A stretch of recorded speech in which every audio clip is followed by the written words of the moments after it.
अपने अंग संग हर वक्त जानो, उनके कृपा हम सब पर बरस रही है। जैसे आरती में पढ़ते हैं कि जो समझे वो है अधिकारी, जो ना समझे वो ना।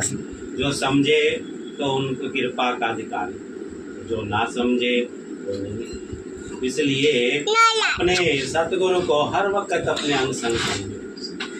अंग संग समझेंगे तो ना हमें कोई दुख सताएगा, ना कोई चिंता, ना कोई फिक्र। क्या है, हमें सिर्फ एक ही चिंता है, वो क्या है कि हमने सिमरन किया या आरती पूजा की कि नहीं। ये फिक्र रहेगी तो सतगुरु हर वक्त हमारी फिक्र में लगे रहेंगे।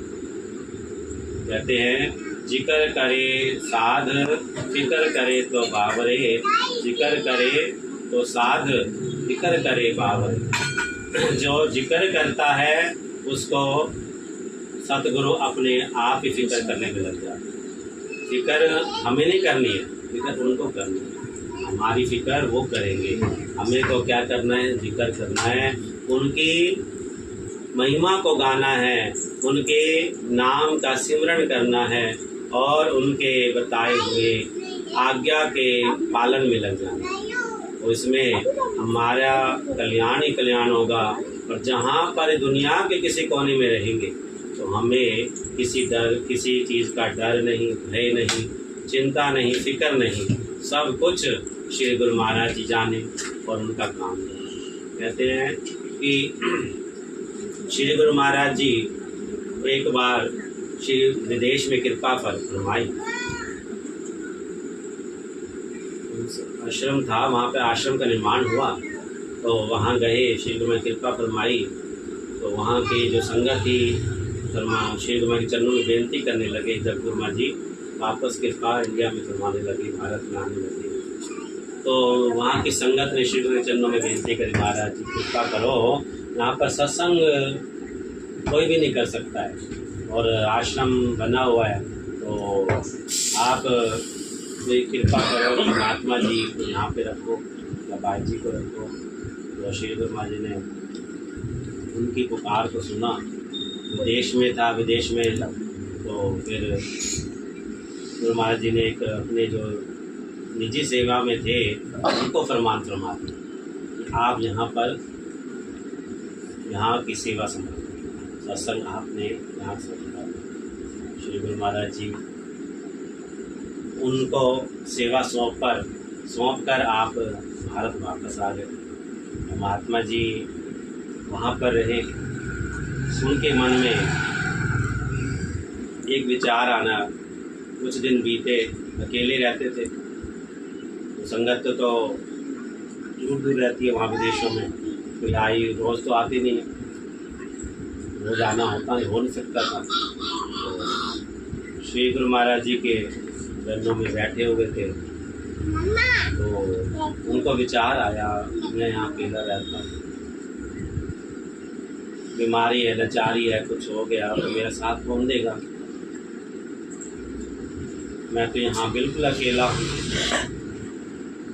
उनके विचार में यही बात अंदर अंदर उन्हें आने लगी, मैं तो अकेला रह रहा हूँ, ऊपर यहाँ पे कोई भी नहीं है। गुरु महाराज जी भी मुझे छोड़ गए यहाँ पर, क्योंकि वो निजी सेवा में थे, मुझे तो खालीपन लगता ही था। रात्रि जब वो सोए ये सोचकर, तो उनके जो पड़ोस में, आश्रम के पड़ोस में एक वहाँ के स्थायी निवासी थे अंग्रेज। उस अंग्रेज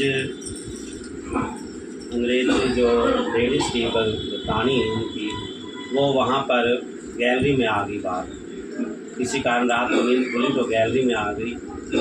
गैलरी में खड़ी होकर क्या देखती है कि आश्रम के बाहर एक डंडा लिए हुए बुजुर्ग, लंबे चौड़ा है आदमी, कुछ बैठा हुआ है। उसने देखा कर चौकीदार रखा है। तो दूसरे दिन फिर ऐसे उसकी नींद खुली, तो फिर बाहर आके देखा कि अब भी बैठे, दिन में तो नहीं होते, रात को आते।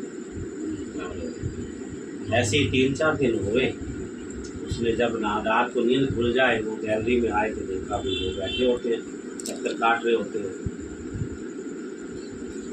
तो अब उसके दिल में आया, मैं पूछ के आऊँ, ये चौकीदार तो बहुत अच्छा है इनका, कि हर वक्त ही जागता रहता है, जब भी रात को 2 बजे है, 2:30 बजे है, 1 बजे, तो ये जागते रहते हैं, चौकीदारी बड़े अच्छी करते हैं। कि मैं भी पूछ के आऊँ कि इनको कहाँ से लाए हैं। तो अगली सुबह जब वो गई आश्रम में महात्मा जी के पास, महात्मा जी बाहर ही बैठे थे, उनसे बात करी जाकर तो पूछने लगी कि आपने चौकीदार रखा है, वो आप कहाँ से लाए? तो कहते चौकीदार रखा है। तो हैरान हो गए सुनते ही। कहते वो लंबा चौड़े से है, ऊंचे से हैं, लंबे लंबे वस्त्र, सब वाइट सफ़ेद वाइट वस्त्र पहनते हैं, हाथ में डंडा होता है उनके, सारी रात इधर से उधर चक्कर काटते रहते हैं। तो मैंने तो कभी उनको सोए भी नहीं देखा। तो वो महात्मा जी और हैरान हो गए। तो उसको जब ये सुना कि लंबे लंबे वस्त्र हैं, वाइट वस्त्र हैं, तो उस महात्मा ने कहा आपने देखा उनको? तो हाँ, मैं तो रोज़ 4-5 दिन हो गए, मेरी नींद खुलती है रात को, मैं गैलरी में आते देखते हुए वो तो चक्कर काट रहे होते हैं। तो उनको कहते हैं आप मेरे साथ आओ। अंदर शिव मंदिर जी में ले गए। शिव मंदिर जी में ले जाकर पंचम पातशाही महाराज के स्वरूप के खड़ा कर दिया उनको कि ये थे क्या? तो उसने देख कर क्या, हाँ हाँ यही तो है, यही है वो, तो ये तो रोज़ ही मुझे मतलब दिखते हैं। वो कहते हैं, वो महात्मा जी ने बताया कि ये चौकीदार नहीं, ये तो हमारे गॉड हैं, उनको अपनी तरफ से शामिल गुरु हैं, गॉड हैं, जिनकी हम पूजा अर्चना करते हैं। ये ही यहाँ पर कृपा फरमा गए थे, मुझे यहाँ रखे थे। उनकी आंखों से आंसू महात्मा जी के। तो मैं सोच रहा था मैं तो अकेला रहता हूँ, मेरा तो कोई भी नहीं यहाँ पे, विदेश में हूँ। तो श्री गुरु महाराज खुद मेरे साथ, मेरे हर पल मेरे साथ हैं, तो मैं क्यों अकेला समझ रहा हूँ। दंडोत कर श्री गुरु महाराज जी के आगे माफ़ी मांगने लगे। और लीला देखो कि महाप्रभु जी ने जिसको जगाना हो, अपने चरणों के साथ जोड़ना हो अपनी रूह को, तो उन्होंने लीला रच दी। और उसके अंदर जब उस अंग्रेजी लेडीज़ ने भक्तानी ने दर्शन करे, वो भक्तानी ही बन गई। उन्होंने कहा कि मुझे भी मिलाओ। तो महात्मा जी से उसने बेनती करी जब भी आए तो मुझे जरूर मिला। श्री गुरु महाराज जी ने फिर कृपा करी। कुछ समय पश्चात वहाँ पर वो भक्तानी फिर वो गई, श्री दर्शन करे। दर्शन करके वो तो ऐसी दीवानी हुई, उस नाम की दीक्षा भी ले ली। गुरु महाराज से नाम की दीक्षा लेकर बड़ी सेवा में लग गई, नाम भी जपती और श्री गुरु महाराज जी को आश्रम में भी जाती, सत्संग भी सुनती, सेवा भी करती, जो उससे होता बंद करता करती। तो श्री गुरु महाराज जी के चरणों में वो बेनती करती है कि मेरी आखिरी समय आप यहीं पे होना, मेरे आखिरी समय में आप यहाँ पर होना और मैं आपके दर्शन कर सकूँ। ये बेनती थी। इतनी दीवानी, इतना उसे रंग चढ़ा भक्ति का। श्री गुरु महाराज जी ने वचन दे दिया। वहाँ से प्रस्थान करा। तो 1-2 सालों बाद फिर कृपा करी फरमाए। उससे पहले उस भक्तानी की तबीयत खराब हो गई किसी का। कृपा गुरु महाराज जी की, वहाँ पे फिर गए, तबीयत करके बड़ी बीमार थी। दर्शन किए गुरु महाराज जी के। गुरु महाराज से फिर बेनती करती है कि महाराज जी आप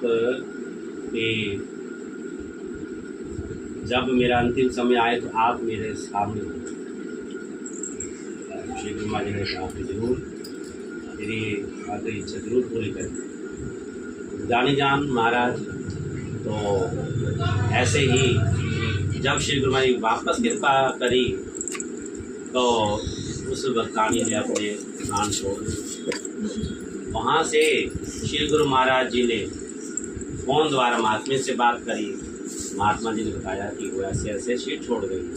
तो श्री गुरु महाराज ने वहाँ से वचन करे तो उसके लिए पीताम्बर और हार ले लिए हमारी तरफ पीताम्बर चढ़ाना उसको, उसकी रूह हमारे पास पहुँच गई थी। श्री गुरु महाराज जी ने इतना, जब महात्मा ने सब लीला देखी, वहीं रहे, सेवा भी करी, उन्होंने अपनी आप बीती बताई। तो हमें ये शिक्षा मिलती है कि ना तो हम अपने आप को कहीं अकेला समझें। श्री गुरु महाराज जी हमारे अंग संग हर समय हैं। जैसे पढ़ा कि जितने रहा मेरे नाथ जी ये अंग संग रहना। ये बेनती है प्रभु के चरणों में कि जहाँ पे भी रहूँ आप मेरे अंग संग रहें। आपकी होने के आभास हर समय मेरे को होता रहे कि आप मेरे अंग संग। वो कैसे होगा? वो तब होगा जब हम प्रभु के बनाए हुए नियमों की पालना करेंगे, उनके वचनों की पालना करेंगे, तब हमें आभास होता रहेगा गुरु महाराज हमारे साथ है। और उस भक्तानी को देखो कितना उसका प्रेम बढ़ा और कितनी जल्दी उसने अपनी कमाई पूरी कर ली। श्री गुरु महाराज वचन उसने अपनी उसकी कमाई पूरी हो गई और वो हमारे चरणों में। बोले जयकारा बोल मेरे श्री गुरु महाराज की जय। नाम के अभ्यास से कई जन्मों के पाप कट जाते हैं और हमारा जो मन पवित्र होकर चरणों के साथ जुड़ जाता है। तो अपने इसी तरह हम सब भी श्री गुरु महाराज के चरणों से जुड़े हुए हैं, जुड़े रहें और अपना कल्याण श्री गुरु महाराज के चरणों में यही अरदास करते रहे कि हमारा भी कल्याण श्री गुरु महाराज जी इसी प्रकार करें और अपने चरणों की भक्ति की दात हमें बख्शते रहें और हमें मानुष जन्म को कृतार्थ करें और अपनी प्रसन्नता का पात्र बनाएं। जयकारा बोल मेरे श्री गुरु महाराज की।